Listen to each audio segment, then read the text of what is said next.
Modern economic growth began in England. It's strange. We know it. We can watch it. This unique phenomenon in human history after millennia where living standards did not change very much, when suddenly population and output per person began to soar, started in a particular place on the planet. It didn't start in 5 places. It didn't start in 8 places. It wasn't separate discoveries. It started in England.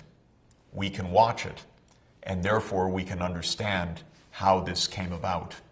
I sometimes feel it's a little bit like a biologist being able to watch the start of life, the first bit of life that emerges that gives rise to all the rest. What's so interesting about life, and one of the reasons why I view it as an analogy for an economy, is that we know that every kind of life on this planet shares some basic metabolism and DNA structure. And so the biologists have said life appeared once, and from there it has evolved. And it has created a biosphere, a world of millions and millions of species. It all started, presumably, from a cell. Modern economic growth also has a kind of DNA. It also came together from a number of different materials, and voila, something took off. Also, in a way, a living property, because a growing economy gave rise to forces that continued the economic growth once it took off. If it were so easy to create economic life, it would have happened many places. We would have had records of long economic growth in China, long economic growth in different parts of the world. But as John Maynard Keynes rightly pointed out, we did not see that in human history. So what happened in the Industrial Revolution, as we call it, in the middle of the 18th century in England, in my view, was a unique coming together of various forces that allowed life in the economic sense to take off. That first cell of a modern economy that became replicating and that eventually spread to the entire world economy took off. Well, what is it about the Industrial Revolution? I think let's take a hint from the word industry itself.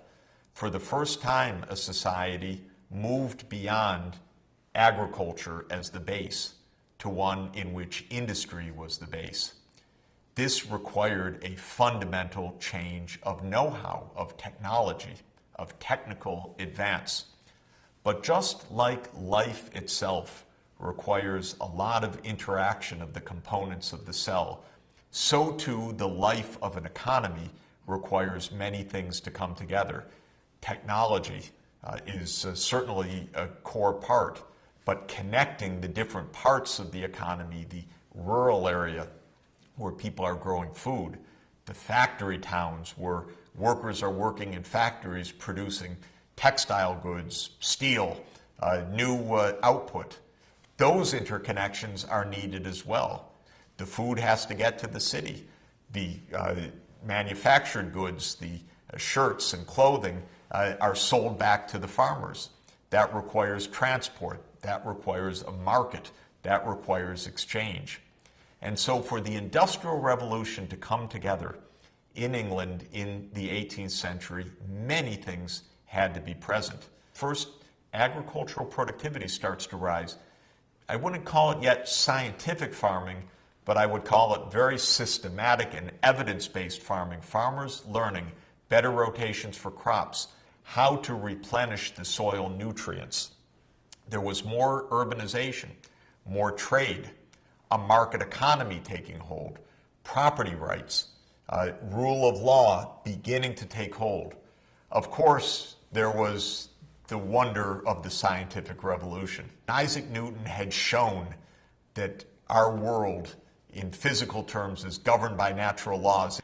This opened up a completely new way of understanding things, and it opened up new avenues of practical exploration as well. One of the great breakthroughs came in 1712 even before the Industrial Revolution, but maybe you could say it's the start of it. The invention of a steam engine by Thomas Newcomen. The first steam engine burning coal to create motive force was used to pump water out of the shafts of mines. It was the beginning of the revolution of steam engines and of technology.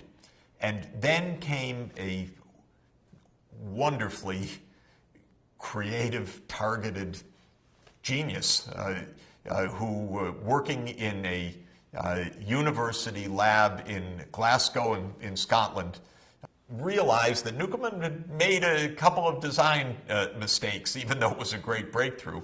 James Watt, looking for profit as well as for glory, said, I can improve on that steam engine. And the Watt steam engine in 1776 came to life. I think it's fair to say this was the breakthrough from a technological point of view of the industrial era, and in a way, it was the technological trigger of all that followed, because now it was possible to harness massive amounts of energy efficiently, economically, effectively, to make profits. These are the components that come together in England uniquely. But of course, we have to understand always that without nature playing its helpful role, it would have been impossible.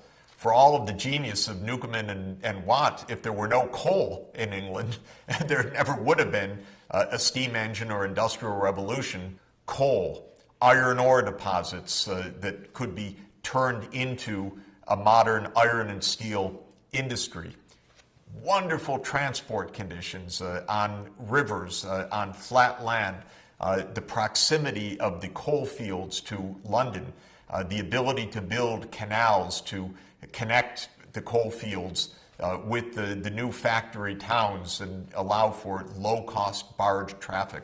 All of this is an example of the very special conditions in which nature and nurture, you could say, the human ingenuity, the spur of profits, the patent law, the rule of law, the market economy came together to make possible this industrial revolution.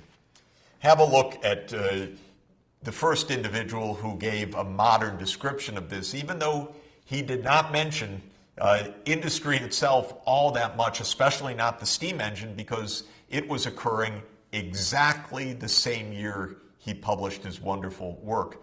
You're looking at Adam Smith, the author of The Wealth of Nations, I think rightly called the father of modern economics.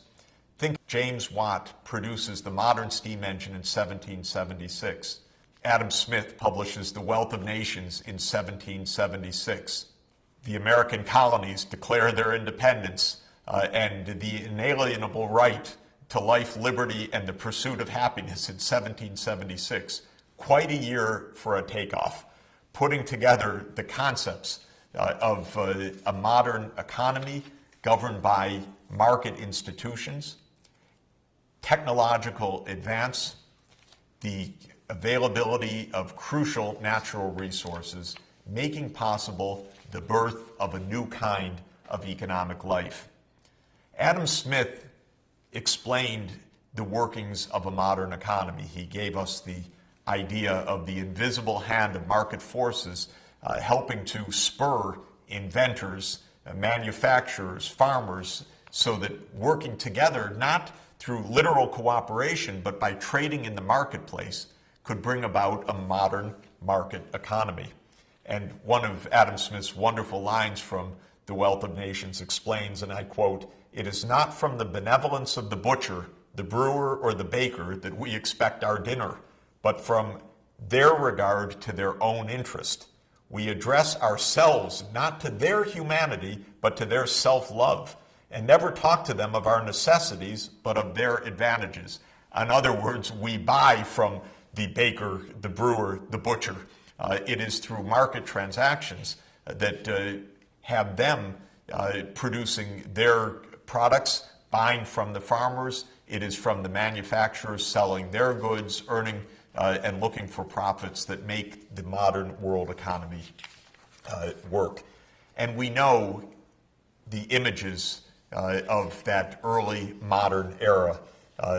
James Watt's steam engine, the new factory towns with the coal burning and the smoke coming out of the high chimneys, the new modern form of transport in the early 19th century, the steam engine pulling railroads and transforming transportation around the world, the steamship, and the new factories that are now powered by not human or animal traction as was before, people pulling and pushing machines or animals pulling plows, but now steam providing a massive, unprecedented amount of energy to drive the new industry, to make possible an unprecedented rise of a modern world economy, combining the natural resource base, the technological know-how,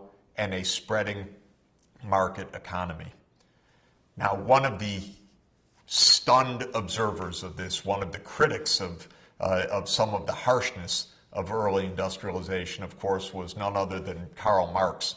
And Marx and his co-author Friedrich Engels wrote in the Communist Manifesto in 1848 a kind of ironic tribute to the power of this new modern economy driven by these breakthroughs in technology, changing the world in a unique way. They caught that mood, even if they didn't like it or fully understand, of course, what would evolve, and even if they rightly pointed out some of the harsh downsides, especially in that era.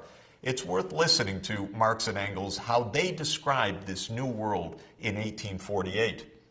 And I quote, "Modern industry has established the world market, for which the discovery of America paved the way. This market has given an immense development to commerce, to navigation, to communication by land. This development has, in its turn, reacted on the extension of industry, and in proportion as industry, commerce, navigation, railways extended, in the same proportion the bourgeoisie, the new capitalist class, developed, increased its capital, and pushed into the background every class handed down from the Middle Ages. A new world indeed had arrived. The Industrial Revolution had brought forth a new kind of economic life indeed, a unique form that created the modern era of economic growth."